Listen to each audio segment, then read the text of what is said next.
मानव इतिहास के जाने माने बुद्धिजीवी एल्बर्ट आइंस्टाइन 20वीं सदी के प्रारंभिक 20 वर्षों तक विश्व के विज्ञान जगत पर छाए रहे। अपनी खोजों के आधार पर उन्होंने अंतरिक्ष, समय और गुरुत्वाकर्षण के सिद्धांत दिए। जर्मनी में जन्मे अमेरिकी भौतिक विज्ञानी एल्बर्ट आइंस्टाइन, जिन्होंने पदार्थ और ऊर्जा दोनों के बीच के संबंधों का अध्ययन किया, उन्होंने भौतिकी के विज्ञान में क्रांति ला दी। वो थ्योरी ऑफ रिलेटिविटी के लिए जाने जाते हैं, जो कि अंतरिक्ष और समय का माप ऑब्जर्वर की गति की अवस्था के अनुसार बदलती रहती है। एल्बर्ट आइंस्टाइन का जन्म 14 मार्च 1879 में जर्मनी में वुटेम्बर्ग के यहूदी परिवार में हुआ। उनके पिता हरमन आइंस्टाइन एक इंजीनियर और सेल्समैन थे, जबकि उनकी माता पॉलिन आइंस्टाइन थी। 1880 में उनका परिवार म्यूनिख शहर चला गया, जहां उनके पिता और चाचा ने इलेक्ट्रोटेक्निक फैब्रिक आइंस्टाइन नामक कंपनी खोली। कंपनी बिजली के उपकरण बनाती थी और इसने म्यूनिख के अक्टूबर फेस्ट मेले में पहली बार रोशनी का इंतजाम भी किया था।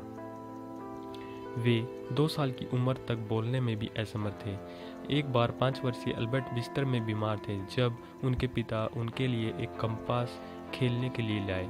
एल्बर्ट ने अपने पिता से पूछा कि यह कैसे काम करता है डैड। पृथ्वी के चुंबकीय क्षेत्र की वजह से काम करता है, यह कहते ही आइंस्टाइन ने कहा कि एक स्पष्टीकरण के लिए पर्याप्त नहीं है। बस तभी से उन्होंने ठान लिया कि वो पता लगा कर रहेंगे कि कैसे यह वास्तव में काम करता है। आइंस्टाइन पूरे परिवार यहूदी धार्मिक परंपराओं को नहीं मानता था और इसीलिए आइंस्टाइन कैथोलिक विद्यालय में पढ़ने के लिए गए, लेकिन बाद में 8 साल की उम्र में वे वहां से स्थानांतरित होकर लुइट-पॉल जिम्नेजियम, जिसे आज एल्बर्ट आइंस्टाइन जिम्नेजियम के नाम से जाना जाता है, वहां चले गए, जहां उन्होंने माध्यमिक और उच्च माध्यमिक शिक्षा ग्रहण की। वे वहां अगले 7 सालों तक रहे, जब तक उन्होंने जर्मनी नहीं छोड़ी। उन्होंने 6 साल की उम्र में म्यूज़िक और वायलिन बजाना शुरू किया और यह पैशन उनके पूरे जीवन में जारी रहा। 12 साल की उम्र में उन्होंने ज्यामिति यानी ज्योमेट्री, अंक लाइनों और सतहों की खोज की। आइंस्टाइन ने 16 साल की उम्र में पथरी यानी ज्योमेट्री, उच्च गणित, भौतिकी और इंजीनियरिंग के क्षेत्र में समस्याओं को हल करने के रूप में महारत हासिल की। 1894 में उनके पिता की कंपनी असफल हुई, जिसमें डायरेक्ट करंट ने अल्टरनेटिंग करंट एसी छोड़ना बंद कर दिया था और एक व्यापार की तलाश में आइंस्टाइन का परिवार इटली चला गया। इटली में वे पहले मिलन में रहने लगे और फिर बाद में पाविया चले गए। बाल्यकाल में अध्यापकों द्वारा मंदबुद्धि और अयोग्य कहे जाने लगे। म्यूनिख में सैन्य ड्यूटी के साथ सामना करना पड़ा, जिसे देखते हुए वे डॉक्टर के नोट का उपयोग कर खुद की तांत्रिक थकान का दावा कर दिसंबर 1894 के अंत में अपने पाविया के परिवार में शामिल होने के लिए उन्होंने इटली की यात्रा करना प्रारंभ किया। उन्होंने अपने टीचर्स के द्वारा मंदबुद्धि कहे जाने को अपना गुरु मंत्र मान लिया और निश्चय किया कि यह अभ्यास के बल पर मैं एक दिन सबसे आगे बढ़कर दिखाऊंगा। बस तभी से उन्होंने ज्ञान को अपना साथी बना लिया। आइंस्टाइन ने ज्यूरिख, स्विट्जरलैंड में प्रौद्योगिकी फिट के फेडरल इंस्टीट्यूट में प्रवेश करने की कोशिश की, लेकिन गणित के अलावा अन्य विषयों में वे अच्छे मार्क्स न लाने के कारण प्रवेश परीक्षा में विफल रहे।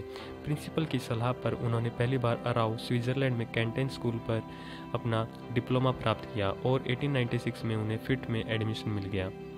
वहाँ उन्होंने एहसास किया कि वो फिजिक्स में अधिक रुचि रखते हैं बजाय गणित के। वहीं वे विंटलर्स की बेटी मिलेवा के साथ प्यार में गिर गए। सितंबर 1896 में उन्होंने स्विस की परीक्षा पास की और इस समय उन्हें अच्छे ग्रेड मिले थे, जिनमें भौतिकी और गणित में वे टॉप 6 में से एक थे। उन्हें एक स्विस पेटेंट कार्यालय में एक क्लर्क के पद के लिए 1902 में लगातार काम भी मिल गया। 6 महीने बाद उन्होंने मिलेवा मैरी ज्यूरिख में अपनी पूर्व सहपाठी से विवाह कर लिया।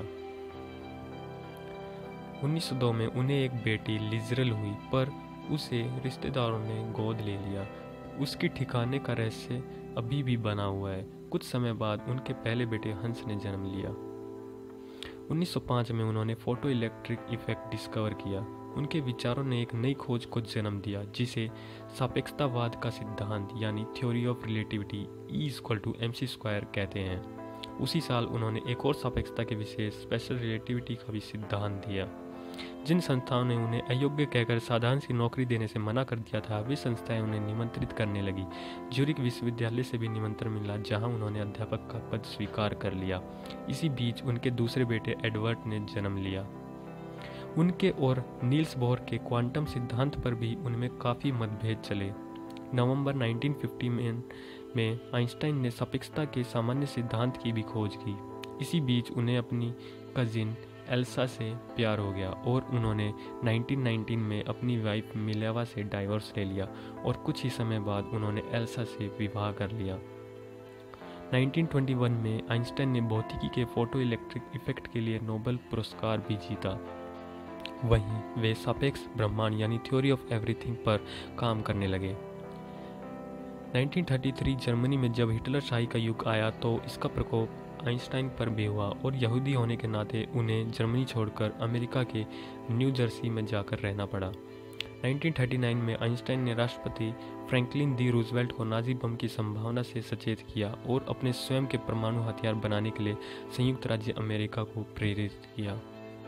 17 अप्रैल 1955 को जब इजराइल की 7वीं वर्षगांठ के सम्मान पर एक भाषण पर काम कर रहे थे, आइंस्टाइन एक उदर धमनी विस्फार का सामना करना पड़ा। उन्हें इलाज के लिए प्रिंसटन विश्वविद्यालय के मेडिकल सेंटर ले जाया गया, लेकिन उन्होंने सर्जरी से इनकार कर दिया, जिससे अगली सुबह 18 अप्रैल 1955 को 76 साल की उम्र में उनका विश्वविद्यालय के मेडिकल सेंटर में निधन हो गया।